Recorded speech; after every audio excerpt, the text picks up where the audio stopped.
Alright. It's not what I would have done, but there's a door over there. Interesting. Barrels? Chemical storage barrels. A light jostle shows they're completely empty. Courier drone. Looks melted. The cargo container's empty. This generic courier drone has been snapped together out of prefab parts from a dozen manufacturers. It's a cheap utilitarian thing, remarkable only in that it is incredibly plain. A half-bright teenager could cobble something like this together in an afternoon. The drone sits in a charging cradle, its turbofan unpowered. A cheerful green light blinks on its front panel to remind you that it's still active. You can see the silhouette of something under the flimsy plastic dome of the drone's cargo compartment. Whatever this thing was here to deliver, it's still carrying it. Pop the lid on the cargo container. You depress the catch on the container's plastic lid. Rather than swinging open, the lid slides back to reveal a touchpad. Looks as though this thing is password locked. Examine the drone more closely. Taking a closer look, you notice something strange. There is a set of electrical contact plates lining the tip of the drone's cargo compartment. It's a fair bet that this thing is outfitted with an anti-tampering system of some kind. Alright. Step away. We don't have a password yet.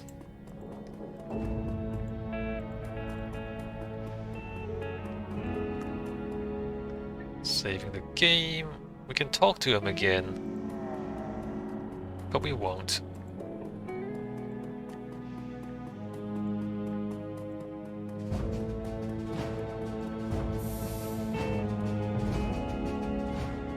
There's a small ledger lying on this crate. The cover is cheap leatherette, and the paper is tissue-thin newsprint. Leaf through the pages. The pages are filled to overflowing with handwritten text. You don't recognize the language, but judging by the accent marks, you'd guess it's a Scandinavian tongue. While you can't read it, the arrangement of text tells you that the ledger is primarily being used as an address book. Alright, pocket the book. Forklift. The forklift tires are flat. Looks like it hasn't been used in years. Right. There's nothing else there. There's another door back there. I don't suppose Iger can speak Norwegian or Swedish.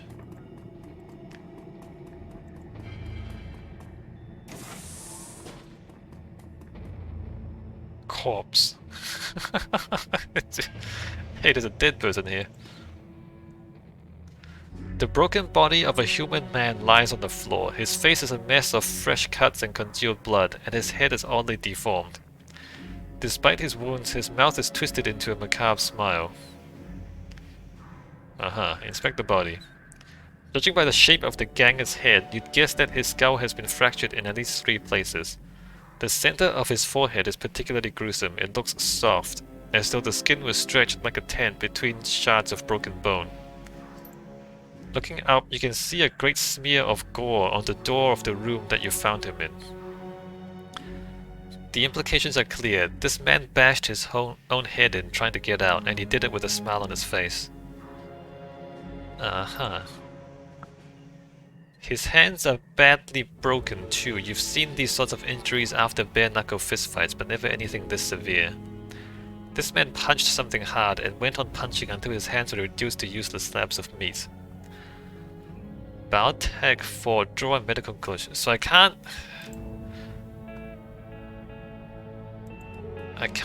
draw a conclusion from this.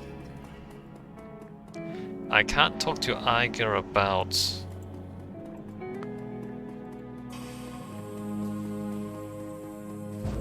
the ledger.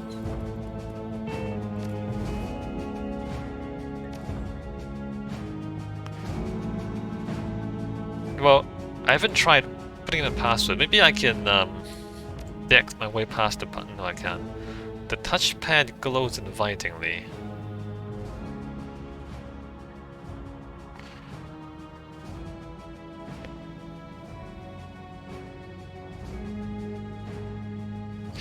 What would the password be?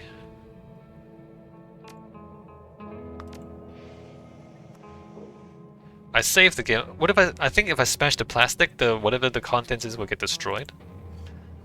Holding the drone steady with one hand, you shatter the flimsy plastic that protects its cargo with the other. The reaction is swift and violent. Within a fraction of a second, the air is filled with a loud hissing sound, and the drone erupts in flame. A growing hole in its undercarriage begins spitting out a hail of white-hot sparks. You've seen this kind of reaction before, a thermite charge, no doubt wired to act as an anti-tampering device. It will continue to burn through the drone until there's nothing left.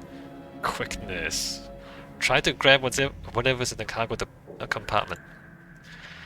You snake your hand in through the hole that you smashed in the compartment's lid. The heat is unbearable, but you manage to find what you're looking for, a small disc-shaped object nestled inside a plastic bracket. You can pry it loose, but not without getting burned in the process. Alright, well, let's get burned. Holy, 15 damage. You pry the disc loose and snatch your hand back as a hail of sparks intensifies. Everywhere a spark touches you, it burns a neat pinhole through your clothing, and a white-hot lance of pain arcs through your body. You stumble back, and the burning drone collapses in on itself. You are hurt, but the disc looks undamaged. On closer inspection, it appears to be some kind of homemade SimSense chip. Within seconds, all that's left of the little drone is a molten wreck on the charging cradle. Foul-smelling smoke pours from the remains. You steal another glance at the chip that you recovered and turn away. I'm like almost dead, right? I'm at 2 hit points. I hope there's no more combat because I'm at 2 hit points. Mission items. A ledger written in a Scandinavian language. Homemade SimSense chip pressed out of generic brand components. So, do you think the dead guy had a SimSense thing that he was enjoying a vid?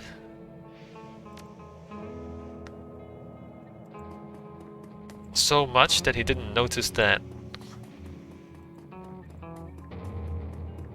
he killed himself?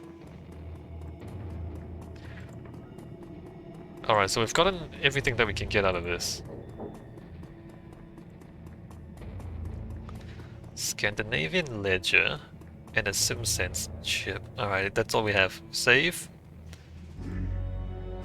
As you approach, you can see that the engineer's chest is sheeted with blood. Most of it seems to be streaming from his nose, which has been crushed into a wad of bloody meat. Iga turns to face you, her bunched fists are dripping red.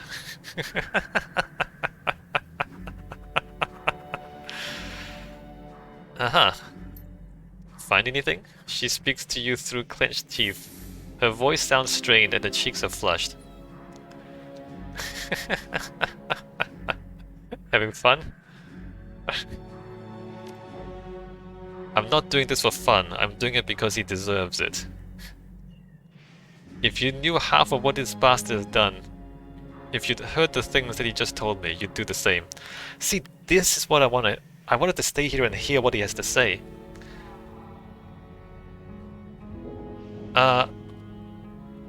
Maybe so, but you're on edge. And I need you to be calm. And I need you calm. Beating on him isn't helping. She pauses, then turns away. Just tell me what you found. Yes, please.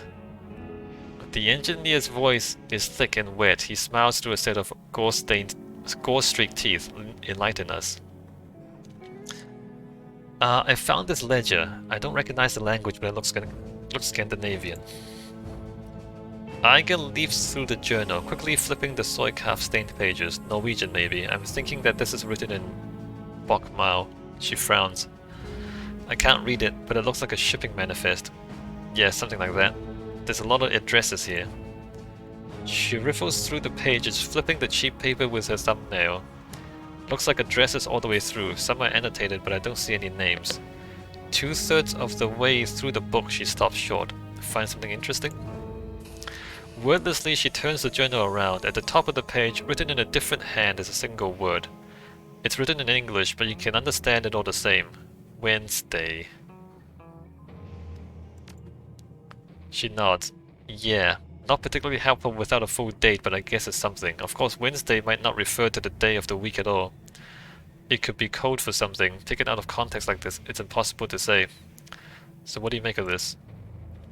This should be good. Iger ignores him. Her gaze remains fixed on the book. It might be nothing, or it could mean that he's back in bed with the Lobachevsky Syndicate. The engineer holds his silence. Say nothing. Is that it, Yuli? Are you taking orders from your old bosses again?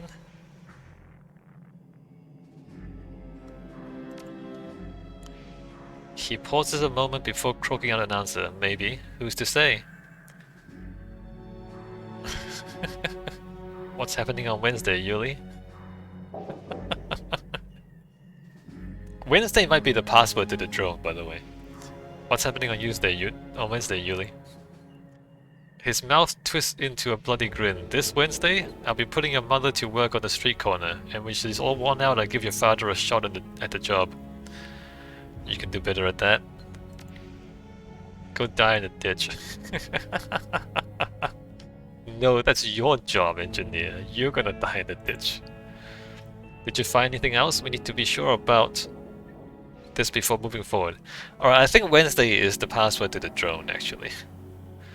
Anyway, Simpson's chip. There are a pair of courier drones in the other room. No markings. They look custom built. One of them had been slagged, but the other had this chip in its storage compartment. When you produce the chip, the engineer's eyes widen slightly. He turns his head and coughs wreck his body. Oh, you didn't think I can get the chip? Interesting. This means something to you, Yuli? Iga takes the chip from you and holds it up to the light. No identifying markings. I've seen enough BTLs in my time to know one when I see it, but this is different. It's been modified somehow. Go ahead and slot it, bitch. It'll take you on the ride of your life. Iga raises an eyebrow. Smack him for me, will you? I'm busy. Iga, refresh my memory. What's a BTL? You don't get out much, do you? A BTL is a kind of SimSense chip. It stands for better than life. They're cheap, easy to find, and incredibly addictive. People have died of dehydration while riding BTL highs. It's pretty common on the streets. They just stay plugged in until their bodies give out. Not a pretty way to go, believe me. And speaking of which, look at Yuli's temples. See that sweat beating up? I'd say that our friend here has developed himself a habit. You don't know what you're holding, slag. He spits the word out like venom. His eyes are locked on the chip in Iger's hand. Slowly he licks his lips. You don't deserve to touch that chip. I thought this guy was a professional. He is. I know his rep. I know he's much too careful to get himself addicted to Sims. He glances at the engineer. His eyes are locked on the chip. If these things have him hooked this badly, they must be even more addictive than standard BTLs. Street etiquette. This wouldn't be the first time that something like that has hit the streets. Talk with enough sim junkies and you'll hear all about it. Well, I can't say that. That's a frightening thought. You're telling me the last thing that we need is more sim junkies on our streets. She turns to face the engineer. You got anything to add to that, Yuli? You have no idea how wrong you are about all of this. He struggles to rise from the floor, but his muscles refuse to cooperate. Finally, he gives up with a scowl. If I could move my arms, I'd take that chip from you and show you what it does. It kills people, basically. I mean, the guy in the other room, the guy that like smashed his own head open. I'm sure that you would. She glances over her shoulder at you. Good find, Mr. Casey. We struck a nerve. Any other thoughts? I found a body in the other room. From the looks of him, he tried using his head to beat down a steel-reinforced door. Interesting, but not unusual in these parts. There are all kinds of drugs that could make a person act that way, and most of them aren't hard to get in a place like Shattered Nest. What about a SimSense chip? Could that drive someone to do something like that? She pauses for a moment, considering. I don't see why not. It's worth checking out at any rate. Check the body and see if he had a chip jack. Just be quick about it. I don't know how long it'll be before we have company here. Alright. Well, I have 2 HP. I hope we're not doing any more fighting, because I have no health left. The ruined body lies crumpled on the floor, its fractured skull glistens wetly in the light. Search for the missing chip. Peeling back a patch of matted hair, you find something that a casual viewer would have missed. The man had a chip jack. It's a cheap model, sufficient for loading SimSense chips and BTLs, but little else. It doesn't take much effort for you to pry it open. Inside the chip jack, you find a glob of plastic. It looks as though whatever this guy was running melted down sometime after he slotted it. A chip jack like this couldn't generate enough heat to destroy a SimSense chip. The only logical conclusion is that the chip itself was wired to melt down after use. Take the burnout chip and leave.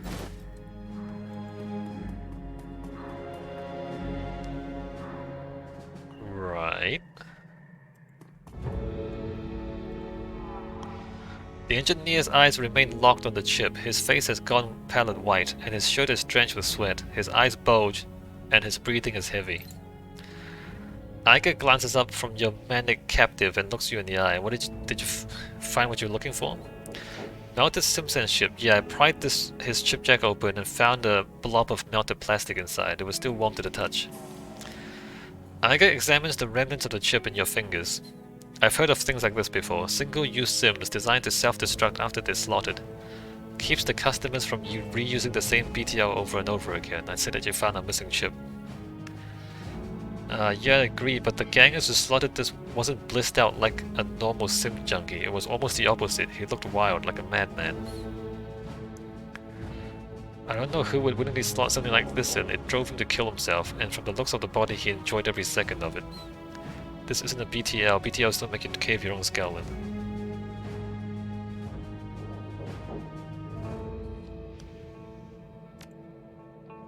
The engineer lets out a chuckle. It's a hoarse barking sound. You don't know a damn thing.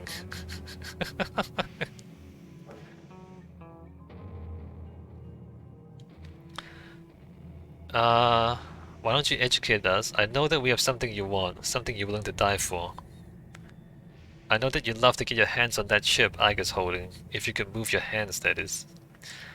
I know that we have something you want, something you're willing to die for. Death is nothing. Nothing. If you've seen what I've seen, you would know for yourselves. The chip, it opens your eyes, slot one, and you become a god.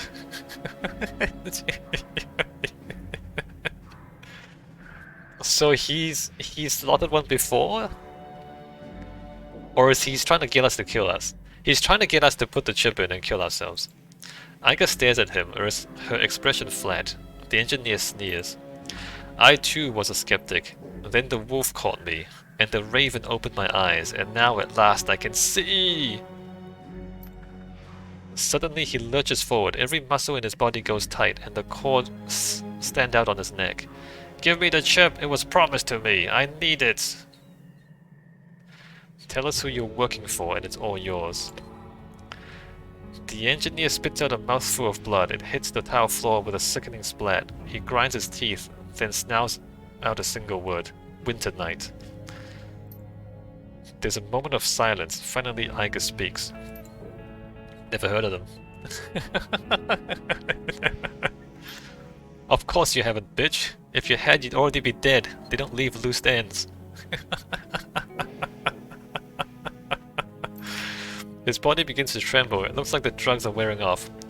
They have money, Shitro. Money and influence enough to put the syndicates to shame. Even I cannot say how much, but I do know that what I've seen is just the tip of the spear. Alright, let's say that you're telling the truth, and some sort of secret society is behind this. What do they want with Shattered Nest? They do not tell me these things. All I know is that they want to store things here. Crates, boxes, shipped in from all over. No cargo inspections, and no traces back to them. What are they shipping in? Weapons? Drugs? More of these BTLs? He eyes her incredulously. You think that I asked him? It's not my place to know. All that I know is what was promised to me. Give me the chip!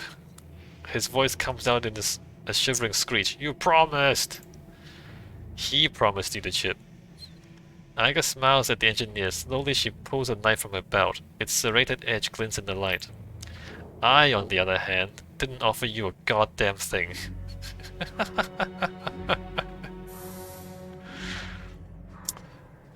Maybe we should just let him slot the thing. It killed the other guy. She looked at the chip in her fingers, then down at the engineer's trembling body. Slowly, a smile spreads across her face. Not unless he sweetens the deal. You hear that, Yuli? I'll give you what you want, but you need to make it worth my while. Come on, dude. He licks his lips and nods feverishly. I have a stash, here in this warehouse. A custom rifle. It's all yours if you give me what's mine. Iga looks back over to you and raises an eyebrow. I could use a new rifle. What do you think, fearless leader? Deal. Once we know where the stash is, give him the chip. Isn't the chip gonna kill him, or is the chip gonna make him go berserk and he's gonna kill us? The engineer nods feverishly. Over there in the corner, there's a duffel bag under the floor plate. Now give it to me! Alright, Yuli, it's all yours. Iga leans in and grabs the engineer's head with her left hand, then pries his chip jack open with her right. She slaps the chip into the jack and then clicks it shut. Seconds pass, nothing happens. What have you done? Why don't I feel anything? Oops. Sorry, Yuli. I guess that the cyberware deactivator shuts down your chip jack too. Somewhere in the back of that adult skull, I'm sure that you probably knew that, but then hope springs eternal, doesn't it? I said that we'd give you the chip, but never promised that it would work. I'm gonna kill you, do you hear me? I'll rip out your spine! We're gonna kill him, right? We're not gonna let him live. Never promised I'd let you live either, Iga. The blade of a knife glints in the light. You don't have to ask me twice. Suddenly, the engineer's entire body bucks forward. His eyes bulge out of his skull, and he beats the back of his head against the floor. He opens his mouth to speak, but the only sound that comes out is a gurgling scream. Iga takes a step back. Her knife lowers slightly. Something's wrong, look at his hands. The orc's mil-spec cyber arms are twitching. His fingers seem to move on their own accord, writhing aimlessly in the air. The light on his chipjack begins to blink. How long was that cyberware deactivator supposed to last? She reaches for a shotgun. Longer than this. I'm gonna kill Bannockwin. The engineer's body surges forward, a violent convulsive motion. His eyes bulge out of his skull. Then his chest evaporates in a spray of light. Whoa, step back, CKC, way back. Holy butts. As you watch, the chemical fire that rages from the engineer's body blackens his flesh and spits spark across the room. It's the same reaction that you saw when the drone went up, a thermite reaction. It takes a full minute to stop twitching. His employers, Winter Knight, they must have implanted that thing in him. Oh, so Winter Knight was gonna kill them anyway. Because the chip, after his job was finished, his payment was that chip. And when he slotted the chip in, it blows him up. Yeah, and judging by the way he reacted, he didn't know that they had done it. They must have thrown it in while he was getting other work done. I'm willing to bet that if we hadn't used the cyberware deactivator on him, he'd have gone off before he had a chance to spill any names. If you were looking for proof of who his employee was, or his employer was, I think that this was it. She nods, then casts a final glance at the charred remains of the engineer. Yeah, we know who to warn about the flux state about. Let's grab the rifle and go, we're done here. The rifle?